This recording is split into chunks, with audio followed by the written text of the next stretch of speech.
Greetings and welcome to the Carrington resident meeting for March of 2021. We are recording the meeting on Thursday, March 25th, and we will be putting this on the resident in-house TV channel 1901 as soon as possible because it includes some important information for the following week.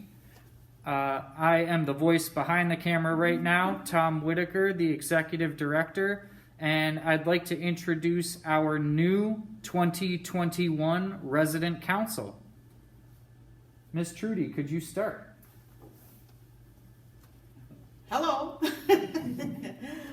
I'm Trudy Schragle. You know me because I'm the one with the little dogs that's always walking around.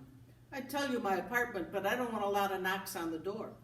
So, and I work on the Food and Beverage Committee. So if you see me, say hello. Thank you, Trudy. I'm Jeannie Brown. My job on the council actually is secretary, and I serve also as the chair of the Welcome Committee.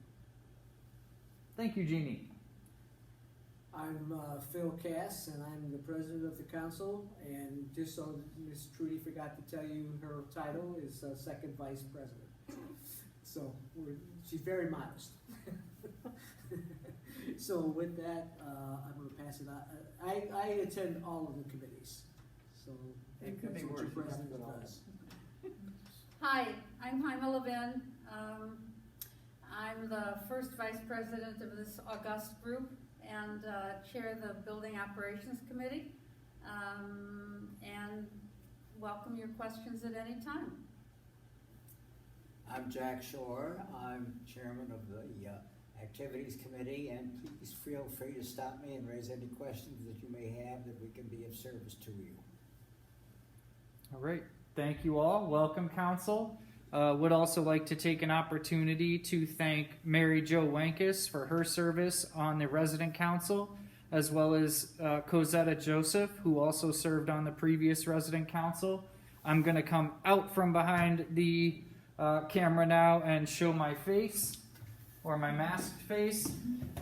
And as I cover up Trudy, would also like to share with everyone, for purposes of watching this video, everyone in this room has been fully vaccinated, 2 doses of the Pfizer vaccine, and we are all well 2 weeks past receiving that second dose.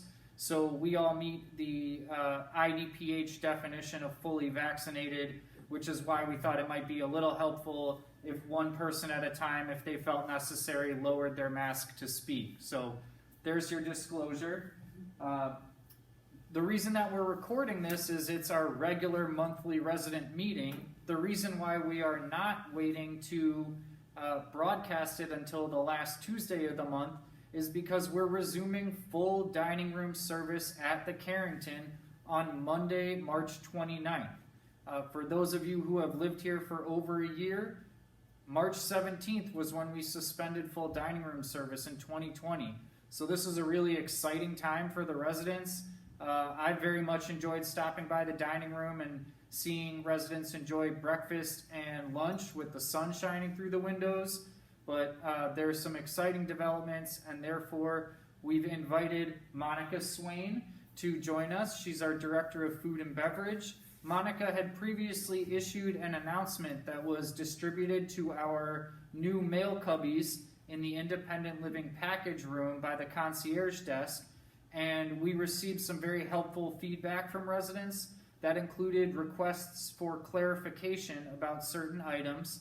So Monica kindly provided a second memo with additional information that was also distributed to the mail cubbies. And we've asked her to join us here today to give a brief overview of what residents can expect when full dining service resumes. So, Miss Monica, thank you for joining us. My pleasure. Hello, everyone.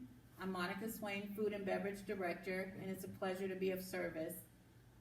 Next Monday, we will roll out full dining room service for breakfast, lunch, and dinner.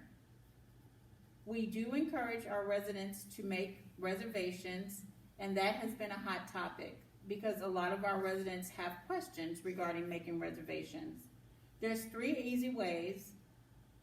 One, you can call down to call down to extension 131. You would have to call the front desk and they could transfer you. And you are welcome to leave a detailed message. If there is a conflict with your reservation, we will call you before that meal service. We have a cordless phone, so it'll be a lot easier to answer your call directly. The other way is to let our host know that you would like a reservation, and you can have a standing reservation up to a full week. So if you know you would like to have lunch every day at noon, let our hostess know, and we will put the information in our reservation book. In addition, we are providing carry-out menus every day. During breakfast, your lunch and dinner menu will be available, and it will have a box on the side. You're welcome to circle the time that you would like to pick up your carry-out, or if you would like it delivered. We're doing this in 15-minute increments. So for example, at dinner, you can pick up your meal from 4:30, 4:45, 5 o'clock, 5:30, or 6:30. Something that was also brought to our attention, which will make carry-out much easier, we will have a carry-out table. There will be a designated team member at that carry-out table to make it a lot easier. There'll be more space to put your carry-out meal on the table, and it'll be waiting for you once you come down. In addition, we just want to make sure that you understand if you don't make a reservation, we will still accommodate you. It's still important for you to have a meal, so there may be a slight wait, but you will not be turned away. That was another question that was of great concern. That's all that I can think of. Did I miss anything, Council? Sounds good. Well, we look forward to seeing you next week. Oh, one more thing I thought of. A lot of people had questions regarding breakfast. Breakfast is have it your way, so there's no limit on breakfast. So I wanted to let you all know about that. You can order it and have it your way for breakfast. Monica, Yes. you did forget something. Let's hear it. You forgot to say that full dining means china and silverware again. That is true. Full Yay. dining means china and silverware. Down with And plastic. Glassware as well. And Yes. cups of coffee, not styrofoam. Cups of Yay. coffee. Yes. So that's very exciting. Well, thank you all and have a wonderful day. All right, thank you, Thank you. Monica. Alrighty. And Bye-bye. Monica Thanks will for say coming. adieu, and she'll join her team to prepare Exactly. for the next dining experience for residents. Thank you very Thank much, you. Monica. No. All right, so we love to continue to get resident feedback on the dining experience. Please continue as you enjoy the full dining service to use the feedback cards to give us information. Our teams review that regularly, and it really helps us understand things that we can do better, but also please tell us things that we're doing well. If you really like something, it is great for our team to receive positive feedback, and also gives us a great idea on what we should continue doing in addition to when we get feedback about things we should consider adjusting. There are 3 other important topics that the council has asked me to address during the resident meeting. I'll keep it as short as possible, so we all have busy days, and I'm sure you do too. The first is transportation. An announcement was distributed to residents about the transportation schedule and how they can arrange for rides with our transportation team. Similar to the feedback that we got from the original food and beverage announcement about dining service, we've gotten some resident feedback and requests for clarification. The transportation is still strongly encouraged to make at least a 48-hour advance reservation. so that we can plan our schedules accordingly. I can tell you that residents are permitted to request going shopping.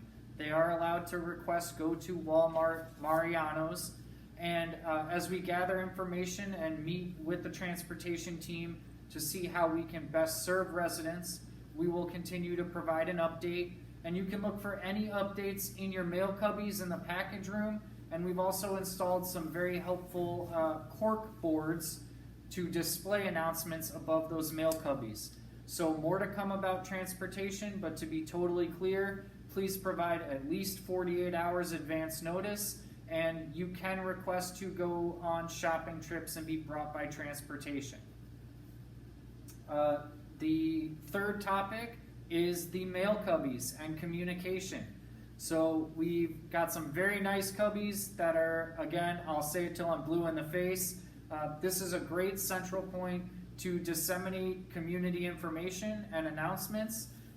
We have put menus in there. Your resident billing statements will go in those mail cubbies each month going forward. Announcements from me and other department heads will also go in there. We'll make extra copies of announcements posted on those display boards, and also if you want to take one, or perhaps your neighbor mistakenly took yours out of your mail cubby slot, that will be available in the room as well. To give you an idea, there are brass number plaques on those mail cubbies. Your apartment number is on the bottom of your mail cubby, so you should put your hand in and take that paper out from above. And it looked like my hand was just eating Jeannie right there, so little hand puppet action. Our concierge team has been very helpful, and if you go in that room and notice, geez, there's a lot of yellow stickers on here. Well, those yellow dot stickers are to indicate apartments that are not currently occupied, and we really hope that all of those yellow dot stickers disappear very soon, because we'd love to have new neighbors. But that's what those are, in case you have a question about why the stickers are on the apartment mail cubbies. Trudy wants me to clarify, it is right by the store. So if you pop into the store to get some ice cream or some dishwasher tablets or a happy birthday card, it's just down the hallway from the store. You're in the right place, and you should be able to see them. I'd also like to clarify that the package room with those cubbies in it will be open from 7 a.m. to 8 p.m. 7 days a week for residents to access their mail cubbies. I would encourage you, you don't need to come down 3 times a day. We're not going to barrage you with announcements. So if you pick one time a day to come down, or if you're not a daily person, every other day, that should be totally fine, but you won't be missing out on anything. And as always, we'll continue to post announcements in the Touchtown system, so you can scroll through that display board at the elevators or on channel 1901 in your apartment. So we're trying to communicate as effectively as possible. Okay, inhale, exhale.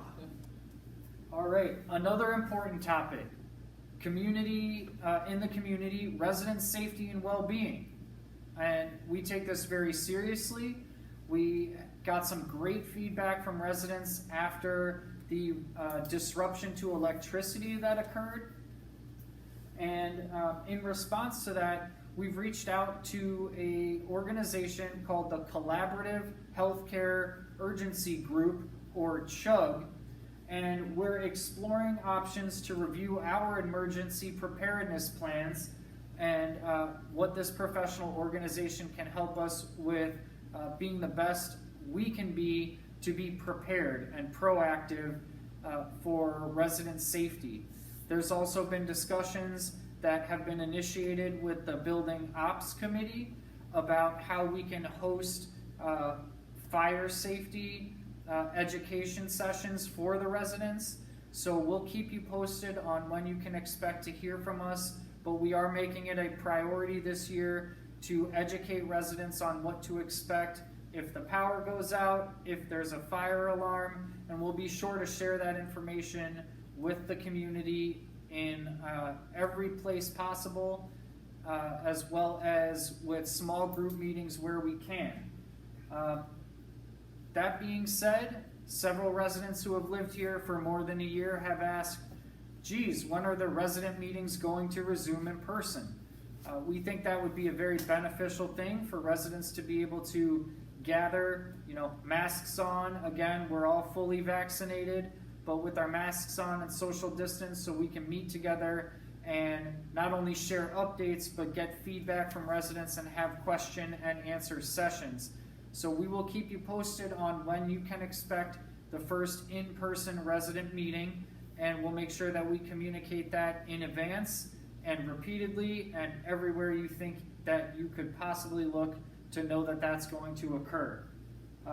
COVID has affected everything over the past year, not just within the Carrington, but outside the Carrington. And we are fortunate to know that now that we're past the vaccination process and we are in CMS phase 3 as a community, and we've received revised guidance from IDPH about what we can do as vaccinated individuals, that we can make adjustments to community life, including activities and dining service. So we'll continue to communicate. I encourage you as residents to reach out to your resident council in terms of food and beverage committee, welcome committee, Phil for just about anything, Haima for building ops, and Jack for activities. This is how we communicate and make this the best possible community for you to live in, is residents communicate to the council communicates with the leadership team, and that's how we get things done effectively and efficiently. That's all I have. I feel like I've talked too much already, but if I've missed anything, please. You're good. You're good. All right. Thumbs up, Tom. Thank you for watching. Thank you for being a resident of the Carrington. And I truly hope you enjoy full dining service resuming on Monday, March 29th for 3 meals a day going forward. Hooray. Have a great day, everybody, and happy spring.